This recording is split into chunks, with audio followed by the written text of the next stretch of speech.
Esse é o podcast do Jornal A Verdade, um jornal dos trabalhadores na luta pelo socialismo. Fique por dentro das lutas dos trabalhadores brasileiros através do nosso jornal impresso. Basta entrar em contato com os nossos brigadistas ou através do nosso site, averdade.org.br.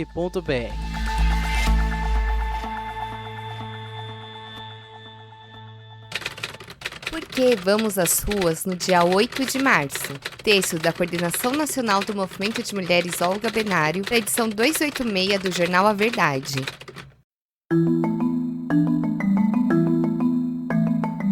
Em 1917, no dia 8 de março, no Dia das Mulheres Trabalhadoras, elas saíram corajosamente às ruas de Petrogrado. As mulheres, algumas eram trabalhadoras, outras eram esposas de soldados, mas todas elas reivindicavam pão para os nossos filhos e o retorno dos nossos maridos nas trincheiras. Nesse momento decisivo, o protesto das mulheres trabalhadoras era tão ameaçador que mesmo as forças de segurança czaristas não ousaram tomar as medidas usuais contra as rebeldes e observaram atônitas o mar turbulento de ira do povo. O Dia das Mulheres Trabalhadoras de 1917 tornou-se memorável na história. Nesse dia, as mulheres russas ergueram a tocha da Revolução Proletária e incendiaram o mundo todo. A Revolução de Fevereiro se iniciou a partir desse dia. Trecho do informe de Alexandra Kollontai na primeira Conferência Internacional de Mulheres Comunistas, em 1920. Vale dizer que antes da Revolução Socialista de 1917, o calendário russo contava com 13 dias a menos que o calendário ocidental. Pelos últimos 100 anos, desde que, por sugestão de Clara Zetkin,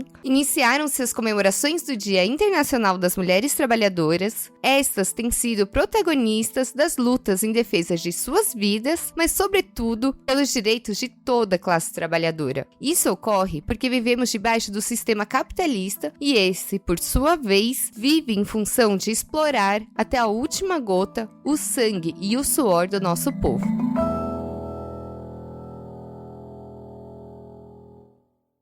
Miséria, fome e falta de perspectivas.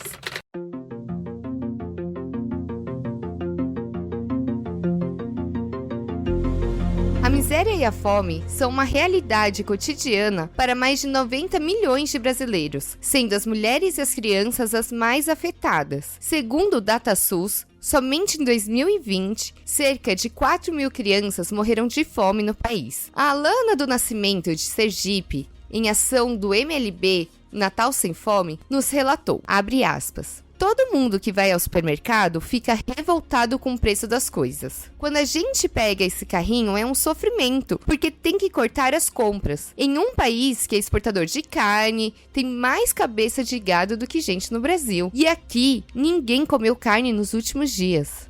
Fecha aspas. Mesmo para as mulheres que tentam enfrentar as barreiras que são colocadas, não há sossego. A estudante Vitória Maria denunciou pra gente, abre aspas, tem dia que eu passo mais de 12 horas dentro dessa universidade e eu não tenho um mínimo pro meu filho aqui dentro. E aí você vai lá perguntar o porquê não?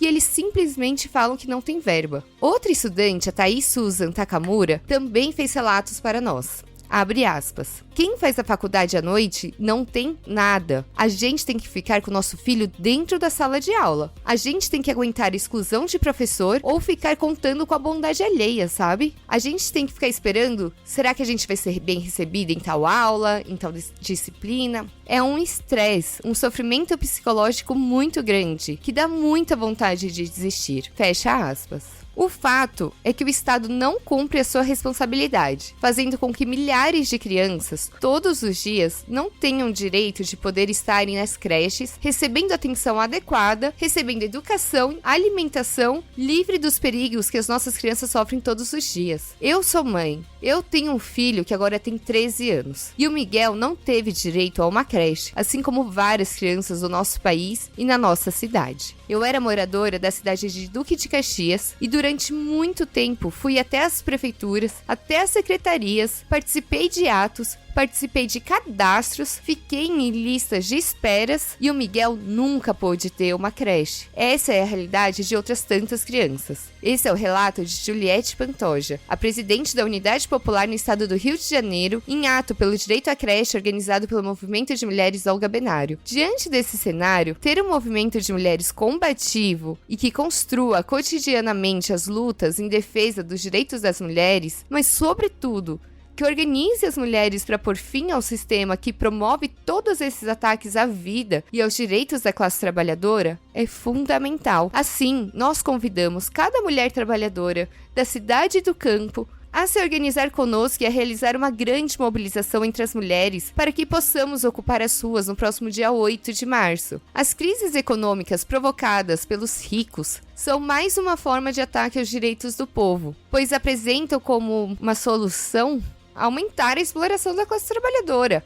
à custa de salários mais baixos, retirada de direitos sociais e trabalhistas. A Thaís Gasparini, da Coordenação Nacional do Movimento Luta de Classes, denunciou para nós também, abre aspas, a reforma trabalhista provocou mais de 100 alterações na consolidação das leis do trabalho, a CLT. Essa medida, aprovada durante o governo golpista do Michel Temer, junto com a piora das condições de trabalho durante o governo Bolsonaro, tem deixado o nosso povo na miséria. Hoje, 39% dos trabalhadores ativos do país estão no trabalho informal. Dentre esses, 60% estão ganhando menos de um salário mínimo. Fecha aspas. As ameaças às liberdades democráticas é outro caminho adotado pelas elites, exatamente para que a classe trabalhadora não questione todas as arbitrariedades. Um exemplo disso foi que vimos durante todo o governo Bolsonaro. Vivian Mendes, da Unidade Popular, mandou um recado para nós. Nosso povo não vai aceitar que os fascistas coloquem as suas garras novamente no poder. Nós não vamos permitir que Bolsonaro e seus cúmplices passem ilesos. É prisão para Bolsonaro, seus cúmplices e para os generais que articularam, que mobilizaram e que deram guarida para os golpistas em Brasília e em todo o país. Nós estamos aqui para impedir que os fascistas continuem implementando suas políticas. Assim, nesse 8 de março de 2024, nós mulheres iremos às ruas por nossas vidas, pelo direito do nosso corpo, mas também para que seja feito o combate ao fascismo e às tentativas de golpe, onde possamos exigir memória, verdade, justiça e reparação às milhares de mulheres que foram vítimas da ditadura militar fascista, que em 1º de abril completa 60 anos. Que estejamos nas ruas em defesa da soberania e da autodeterminação dos povos e contra o genocídio ao povo palestino, sobretudo as milhares de mulheres e crianças que estão sendo exterminadas. Que sigamos exigindo revogação das reformas que atentam contra os direitos das mulheres trabalhadoras.